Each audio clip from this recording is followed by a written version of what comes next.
চলে যাবেন তখন তৃণমূল দলটা 15 মিনিটের মধ্যে উঠে যাবে। অভিষেকের সাধ্য নেই যে দল ধরে রাখে, কোনো প্রশ্নই নেই। মমতা একটু ভয় পেয়েছে। ভয় পাওয়ার কারণ হচ্ছে যে এইসব অভিষেক যে বলছে 50-এর নিচে নেমে যাবে। অভিষেক কি মনে করে যে মানুষ সেখানে শুভেন্দু অধিকারী একমাত্র দলের মুখ হতে পারে? দীঘার মন্দিরে কোনো ভগবানই নেই, কারণ দীঘার মন্দিরটা কোনো ভক্তির থেকে তৈরি হয়নি, এবং উনি 2026-এ ক্ষমতাচ্যুত হলে ওকে খুঁজে পাওয়া যাবে না। কোথায় থাকবেন সেটা আমি আগের থেকে ভবিষ্যৎবাণী করতে চাইছি না, কিন্তু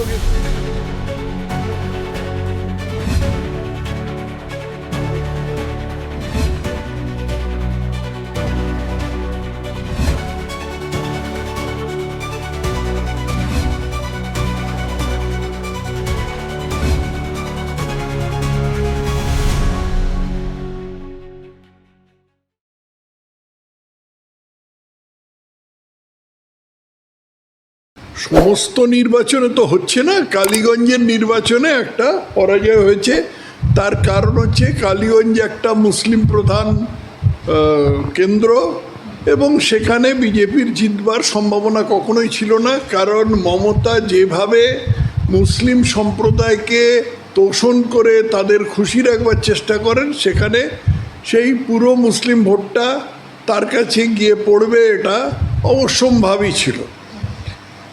উপনির্বাচনে সাধারণত সরকারি দলই জেতে, অন্য বিরোধী দলের জেতার সম্ভাবনা খুবই কম। কিন্তু এই সব যে কথা হচ্ছে, এই সব অভিষেক যে বলছে 50-এর নিচে নেমে যাবে, অভিষেক কি মনে করে যে মানুষ আরজিকর ভুলে গিয়েছে, মানুষ শিক্ষাক্ষেত্রে দুর্নীতি ভুলে গিয়েছে, মানুষ এই বিশাল পরিমাণ যে চোরামি রাজ্যে হচ্ছে, গরু চুরি, কয়লা চুরি ইত্যাদি, যার মধ্যে কিছু কিছু জিনিসে অভিষেক নিজেও লিপ্ত আছে, সেগুলো সব কি ভুলে গিয়েছে? একটা মন্ত্রী যে অত্যন্ত গুরুত্বপূর্ণ মন্ত্রী, মমতার অনেকটাই কাছাকাছি ছিল, সেই মন্ত্রী বহুদিন ধরে যে জেলে পড়ছে, এগুলো কি অভিষেক ভুলে গিয়েছে? অভিষেক ভোলেনি। অভিষেক আশা করছে যে রাজ্যের জনসাধারণ ভুলে যাবে, সে হবে না। শুভেন্দু অধিকারীকে মুখ করে মুখ করার কথা কিন্তু ইতিমধ্যেই আমাদের কানে এসেছে। আপনার কি মনে হয় যে শুভেন্দু অধিকারীকে যদি 26-এর নির্বাচনে মুখ করা হয় তাহলে বিজেপির জেতার সম্ভাবনা বাড়বে? 26-এর নির্বাচনে শুভেন্দু অধিকারী ছাড়া আর কারুকে মুখ করার কোনো প্রশ্নই ওঠে না। আজকে শুভেন্দু অধিকারী নিজের রাজনৈতিক প্রজ্ঞার ফলে এবং দলের হয়ে আপাদমস্তক নিজের পরিশ্রম দেবার ফলে যে জায়গায় পৌঁছেছেন, সেখানে শুভেন্দু অধিকারী একমাত্র দলের মুখ হতে পারে। শুধু হিন্দু মুসলিম করে মমতাকে সরানো যাবে কি? হিন্দু মুসলিম ভোটের এই ব্যবধানের বিষয়টা ভেবে কি শুধুমাত্র মমতা বন্দ্যোপাধ্যায়কে সরানো যাবে, নাকি আরও কোনো ফ্যাক্টর লাগবে জেতার জন্য? শুধু হিন্দু মুসলিম তো কেউ করছে না, কিন্তু মমতা শুধু মুসলিম মুসলিম করছেন। মমতা শুধু মুসলিম মুসলিম করছেন কারণ মমতার ছক হচ্ছে যে আমি ওই 30-32% মুসলিম ভোট একেবারে 100% চাই। এই ভোটটা পাওয়ার পরে হিন্দু ভোট কুড়িয়ে বাড়িয়ে যা পাওয়া যায় তাতে আমি জিতে যাব। কারণ একটা কথা মনে রাখতে হবে যে মমতার কাছে জেতাটা অসম্ভব প্রয়োজনীয়। মমতা জানেন যে 2026-এ যদি উনি ক্ষমতাচ্যুত হন, এবং আমার বিশ্বাস তিনি হবেন, উনি 2026-এ ক্ষমতাচ্যুত হলে ওকে খুঁজে পাওয়া যাবে না। কোথায় থাকবেন সেটা আমি আগের থেকে ভবিষ্যৎবাণী করতে চাইছি না, কিন্তু ওকে খুঁজে পাওয়া যাবে না। বিজেপি যদি হেরে যায় তাহলে বিজেপির কী হবে? পশ্চিমবঙ্গের সর্বনাশ হবে, বাঙালি হিন্দুর সর্বনাশ হবে, সেগুলো সব ঠিক আছে। বিজেপির কী হবে? দল হিসেবে বিজেপির কিছুই হবে না। বিজেপির একটা রাজ্য কম হবে, 8%, দেশের 8% লোকসংখ্যার কম হবে। তাই মমতা প্রাণপণে চেষ্টা করবেন 2026-এ জিতবার জন্য, এবং যেটা করছেন, এই যে মুসলিম মুসলিম করছেন, সেটা হচ্ছে তারই প্রকাশ। এইবার মমতা একটু ভয় পেয়েছে। ভয় পাওয়ার কারণ হচ্ছে যে এই মুসলিম মুসলিম ব্যাপারটা এত নির্লজ্জ হয়ে গেছে যে মমতার আর কোনো একেবারে দেয়ালে পিঠ থেকে গেছে। অতএব সেটাকে ব্যালেন্স করবার জন্য মমতা চেষ্টা করছেন ওই ইয়েতে গিয়ে দীঘায় গিয়ে একটা মন্দির বানিয়ে সেই মন্দিরকে তারপর পাড়ার মিষ্টির দোকান থেকে মিষ্টি কিনে সেটাকে দীঘার জগন্নাথের মন্দিরের মিষ্টি বলে চালিয়ে লোকের বাড়িতে যেতে, সেখানে রথ টানতে ইত্যাদি আর কি। এই জিনিস কিন্তু রাজীব গান্ধী অনেক দিন আগে করেছিলেন। রাজীব গান্ধী যখন প্রথম হলেন প্রধানমন্ত্রী হলেন, তারপরে সেই শাহবানু মামলায় রাজীব গান্ধী অত্যন্ত নির্লজ্জভাবে মুসলমান তোষণ করেছিলেন। তারপরে তার খেয়াল হলো যে আরে দেশের বেশিরভাগ লোক তো হিন্দু, তারা যদি আমার বিরুদ্ধে করে তাহলে চলে যায় তাহলে কী হবে। তারপরে তিনি হিন্দু তোষণ করতে গেলেন, অযোধ্যার মন্দিরের তালা টালা খুলে দিলেন, এই সমস্ত করলেন আর কি। কিন্তু করে কোনো লাভ হলো না, রাজীব গান্ধী ডুবে গেলেন। কারণ রাজীব গান্ধীর বিরুদ্ধে দুর্নীতির অভিযোগ ছিল এবং মমতার বিরুদ্ধেও দুর্নীতির তার চেয়ে 10 গুণ বেশি অভিযোগ আছে, অতএব এটা কাজে দেবে না। অভিষেক বন্দ্যোপাধ্যায় এক সভাতে তিনি বলছেন যে 50 বছর বাংলার মাটি, মানে আগামী 50 বছরেও বাংলার মাটি থেকে তৃণমূলকে সরানো যাবে না। দম থাকলে লড়ো, করতে পারলে করো, লড়তে পারলে লড়ো, আর ধরতে পারলে ধরো, নইলে মুখ বন্ধ করে বাড়িতে ঘুমিয়ে থাকো। তুমি যত আঘাত করবে তৃণমূল কংগ্রেস দলটা ততটাই শক্তিশালী হবে। এ তো ওপেন চ্যালেঞ্জ ছুড়ে দিলেন তাহলে। অভিষেক বন্দ্যোপাধ্যায় কতগুলো কথার কথা বলেছেন, ময়দানে দাঁড়িয়ে মঞ্চে উঠে হাউ হাউ করে কতগুলো অর্থহীন কথা বলেছেন। স্বাভাবিকভাবে নিজের লোকেদের তাতাবার জন্য এই সমস্ত কথাগুলো বলা অভিষেক বন্দ্যোপাধ্যায়ের পক্ষে প্রয়োজন। কিন্তু 50 বছর, মমতার এখন বয়স 70 পার হয়ে গেছে, 50 বছর বাদে মমতার বয়স হবে 120। 120 বছর বয়সে সাধারণত লোক বেঁচে থাকে না, মমতাও থাকবেন না।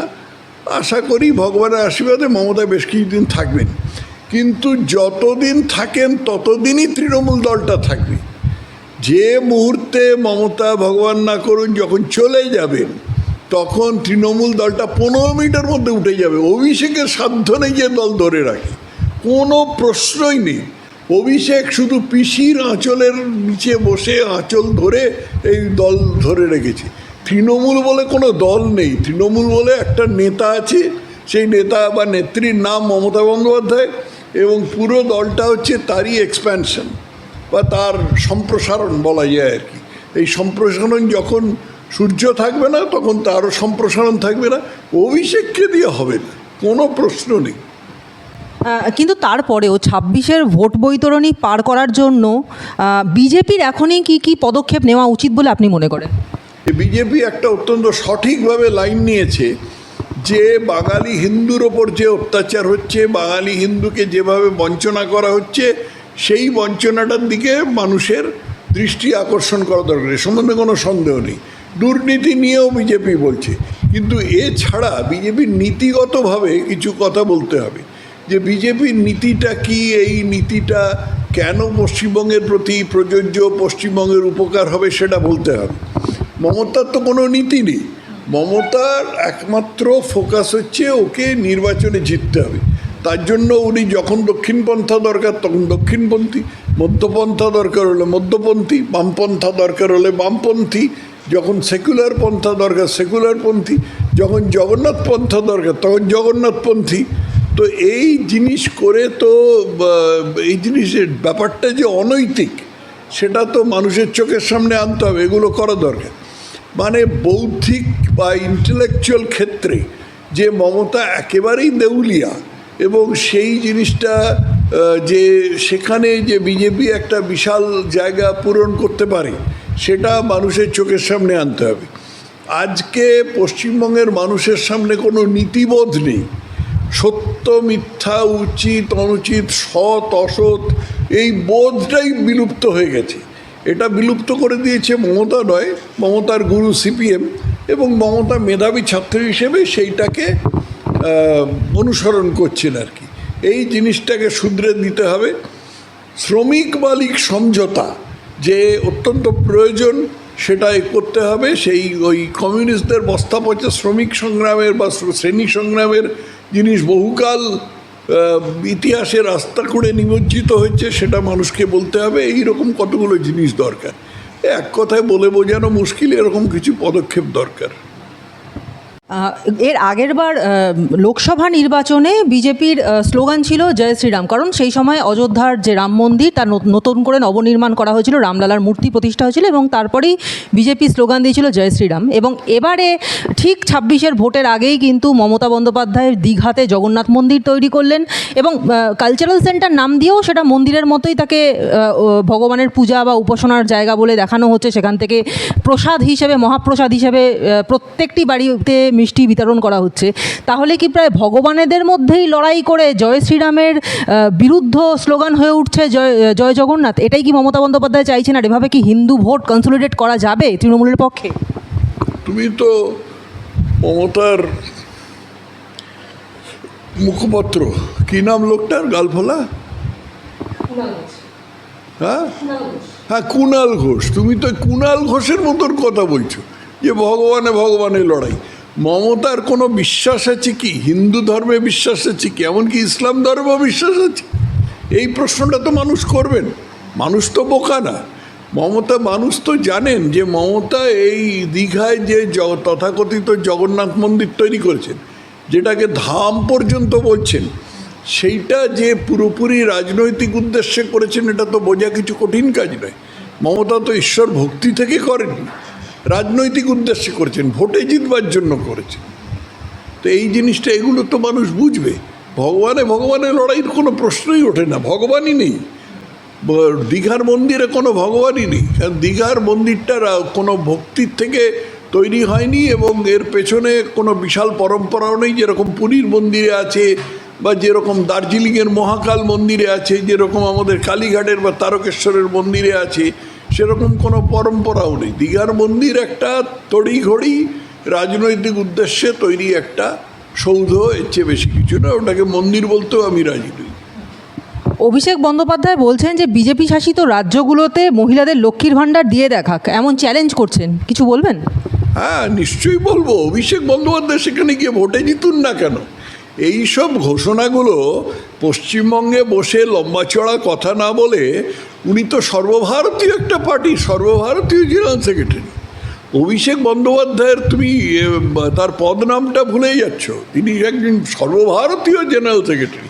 তো সর্বভারতীয় ক্ষেত্রে উনি তার মেকদার দেখান না কেন? উনি সর্বভারতীয় ক্ষেত্রে বিভিন্ন রাজ্যে গিয়ে সেখানে বিজেপিকে হারিয়ে দিন না কেন? হবে তো জামানত জব্দ, খুব ভালোভাবে জানেন।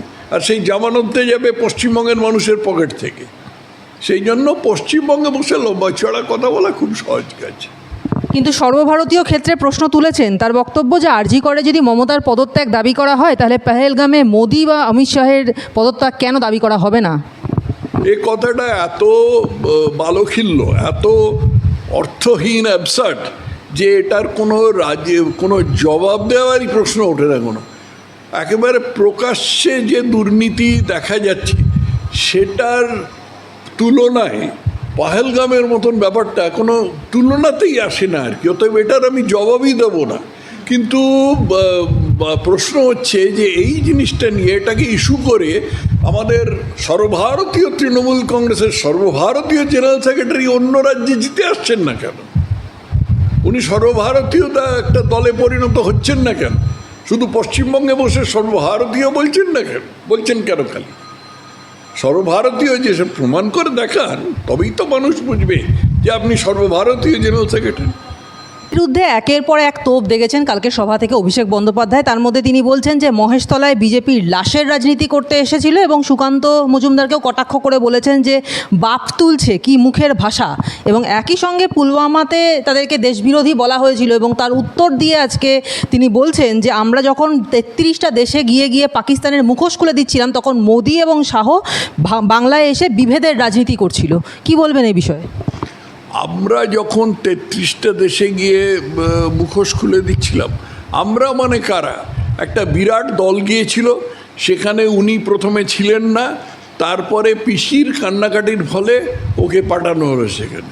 তো আমরা মানে কারা? উনি কী এমন করেছেন? উনি যে খুব একটা জোরালো বক্তব্য রেখেছেন, শশী থারুর যেরকম করেছে সেরকম তো কিছু শুনিনি। আর মহেশতলায় যেটা করেছে সেটা তো পুরোপুরি তৃণমূলের নোংরা মুসলমান তোষণের সাম্প্রদায়িক রাজনীতির ফল। তৃণমূলের মতন এত সাম্প্রদায়িক দল আজকে মুসলিম লীগও নয়, এমনকি বাংলাদেশের দলগুলো জামাতে ইসলামীও নয়, তৃণমূলের মতন সাম্প্রদায়িক। উনি কী এ সমস্ত কথা বলছেন? উনি জানেন, অবশ্য ওকে বলতেই হবে, উনি আর করবেনটা কি? বিজেপির দিকে আঙুল তুলে অভিষেক বন্দ্যোপাধ্যায় বলছেন যে বার্ধক্য ভাতা দেওয়ায় ইনকাম ট্যাক্সের নোটিশ পাঠিয়েছে ডায়মন্ড হারবার লোকসভা কেন্দ্রের বৃদ্ধ বৃদ্ধাদের বার্ধক্য ভাতা দেওয়ার জন্য তাকে এই নোটিশের মুখোমুখি হতে হয়েছে, ইনকাম ট্যাক্স নোটিশের মুখোমুখি হতে হয়েছে। কি বলবেন? কাকে? অভিষেককে বার্ধক্য ভাতার জন্য? না না, মানে অভিষেককে বার্ধক্য ভাতা দেয়া হচ্ছে? অভিষেক একজন বৃদ্ধ, কি আবোল তাবোল বলছে আমি কিছুই বুঝতে পারছি না। মিড ডে মিল নিয়ে এখন নতুন সমস্যা তৈরি হয়েছে যে মিড ডে মিলে বর্ধমান পূর্বস্থলীর 1 নম্বর ব্লকের নাদনঘাট থানা এলাকাতে নাকি 2005 সাল থেকে হিন্দু এবং মুসলিম ছাত্রছাত্রীদের হাঁড়ি আলাদা, এবং এই বিষয়টা যখনই সামনে এসেছে তখনই ঘটনা তদন্তের নির্দেশ দিয়েছেন জেলাশাসক আয়েশা বিবি। এইভাবে হিন্দু মুসলিম বিভাজনটা ওই ছোট বয়স থেকে বাচ্চাদের মনে ঢুকিয়ে দেওয়াটা কতটা ভয়ঙ্কর হয়ে উঠছে? কিছুই ভয়ঙ্কর উঠছে না। হিন্দু এবং মুসলিমদের খাদ্যাভ্যাস সম্পূর্ণ আলাদা, এটার মধ্যে আশ্চর্য তো কিছু নেই। মুসলিমরা গরুর মাংস খান, হিন্দুরা গরুর মাংস খাওয়া ঘৃণা করেন। হিন্দুরা অনেকে, বিশেষ করে উপজাতীয় মানুষরা শুয়োরের মাংস খান, হিন্দুরা শুয়োরের মাংস খাওয়া ঘৃণা করেন, এই মুসলিমরা শুয়োরের মাংস খাওয়া ঘৃণা করেন। তার মধ্যে আশ্চর্যের কী আছে? এটা কেউ জানে না? সবাই যদি নিরামিষ খায় তাহলে আলাদা কথা, কিন্তু নিরামিষ তো দেওয়া হচ্ছে না। যা দেওয়া হচ্ছে তার মধ্যে হিন্দু মুসলিম প্রভেদ করা অত্যন্ত স্বাভাবিক জিনিস। হিন্দুদের সাথে হিন্দুর সাথে বাঙালি মুসলিমের কী মিল আছে? তাদের সমাজ ব্যবস্থা আলাদা, তাদের নাম আলাদা, তাদের খাদ্যাভ্যাস আলাদা, তাদের ধর্ম আলাদা, তাদের বিশ্বভিক্ষা আলাদা, তাদের রাজনীতি আলাদা, তাদের রাজনৈতিক স্বার্থ আলাদা, সবই আলাদা।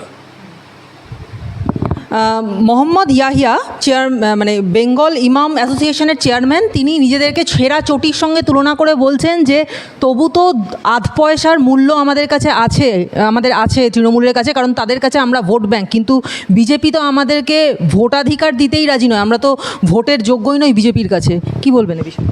এও আরেক বাজে কথা বলছে। এই ইমাম টিমাম জাতীয় লোকেরা এরকম বাজে কথা বলে থাকে। এর মধ্যে সবচেয়ে বড় কথা হচ্ছে, উনি দেখিয়ে দিন যে কোন ভারতীয় নাগরিকের ভোটাধিকার কেড়ে নেওয়া হয়েছে। উনি যেটা চাইছেন কিন্তু বলছেন না, সেটা হলো যে চোরাপথে যে সমস্ত বাংলাদেশিদের ঢুকিয়েছেন তাদেরও ভোটাধিকার দেওয়া হোক, যাতে তারা মমতাকে ভোট দেয়, এবং সেই ভোট দেওয়ার ফলে উনি মমতার কাছ থেকে নানা রকম সুবিধা আদায় করে নিতে পারেন। কিন্তু সে তো হবে না, কারণ সরকার ইতিমধ্যেই পদক্ষেপ নিয়েছে যে যারা চোরাপথে ঢুকেছে তাদের ভোটাধিকার তো কেড়ে নেওয়া হবেই, তাদেরকে বাংলাদেশে আবার ঠেলে ফেরত পাঠানো হবে। অতএব ওই ইমামের বাজে বকা, ওটা কোনো অর্থহীন, ওটার কোনো দাম নেই। কালীগঞ্জে তৃণমূলের বিজয় মিছিলের আঘাতে মৃত তামান্না, তার মাকে 20 লক্ষ টাকার চেক দিতে যাওয়া হয়েছিল, এবং তার মানে সন্তানহারা মা, তিনি সেই চেক ফিরিয়ে দিয়ে বলেছেন আমি আপনাদের 20 লক্ষ টাকা দেবো, আমার মেয়েকে ফিরিয়ে দিন। একজন লড়াকু মা এবং মুসলিম সংখ্যালঘু তিনি। আজকে আমাদের রাজ্যে একের পর এক হিন্দু মেয়েদের যখন ধর্ষণ হয়, খুন হয়, সেক্ষেত্রে মুসলিমদের চোখ খোলে না বা তারা প্রতিবাদের সুর তোলেন না, কিন্তু আজ যখন একটি মুসলিম মেয়ে মারা গেছে, আজকে সমস্ত সমাজ, হিন্দু সমেত সবাই ঝাঁপিয়ে পড়েছে। এই বিষয়টাকে কীভাবে দেখছেন? তার কারণ হচ্ছে ভারতে এটা ডাবল স্ট্যান্ডার্ড চলে। এটা মোহনদাস গান্ধী সৃষ্টি করে গিয়েছিল যে হিন্দুর জন্য একরকম নিয়ম, মুসলমানের জন্য একরকম নিয়ম। এটা আজকের জিনিস নয়, আজ থেকে 100 বছরেরও আগে 1921 সালে যখন মালাবারে, অর্থাৎ বর্তমান উত্তর কেরালাতে এইরকম 10,000 হিন্দুকে হত্যা করেছিল মোপলা মুসলমানরা, তখন এই মোহনদাস গান্ধী বলেছিল না না, এরা তো ধর্মভীরু লোক, এরা তো অত্যন্ত সাহসী লোক, এদের ধর্ম যা বলেছে তাই করেছে, ওদের দোষ কোথায়? এই পরম্পরাটাই, সেই মোহনদাস গান্ধীর পরম্পরাটাই চলছে। এখন এটাকে ছুঁড়ে ফেলতে হবে এবং এটাকে কোনো গুরুত্ব দেওয়া চলবে না। আর এই মেয়েটির কি নাম বললে, তামান্না, এই মেয়েটির মা যা করেছেন এটা অত্যন্ত সাহসের কাজ। এবং মেয়েটিকে ওই 10 লক্ষ টাকা দিতে যাওয়া হয়েছিল একটি কারণে, যে যাতে মুসলমান ভোট চটে না যায় আর কি। কিন্তু উনি তার মধ্যেও সাহস দেখিয়েছেন। মুসলমান নারীরা সাধারণত গৃহের অন্তঃপুরে থাকেন এবং অত্যন্ত ভীতত্রস্ত হয়ে থাকেন পুরুষদের অত্যাচারে। সেখানে উনি যে সাহস দেখিয়েছেন সেটা অসাধারণ, আমি তাকে কুর্নিশ জানাই। কিন্তু একটা কথা বলতেই হবে যে এতে কিন্তু মুসলমান ভোট সরবে না। তার কারণ হচ্ছে যে মুসলমানদের রাজনৈতিক জ্ঞান খুব টনটনে এবং তারা নিজের উদ্দেশ্য বুঝে ভোট দেয়। এত মেয়ে আছে দেশে, এত ছেলে আছে, তার মধ্যে একটা তমন্না মরে গেছে তো কী হয়েছে, এই হচ্ছে সাধারণভাবে ওদের মানসিকতা। তার ব্যতিক্রম নিশ্চয়ই আছে, কিন্তু সাধারণভাবে এইটাই মানসিকতা। অতএব এর থেকে আর কিছু আশা করছি না।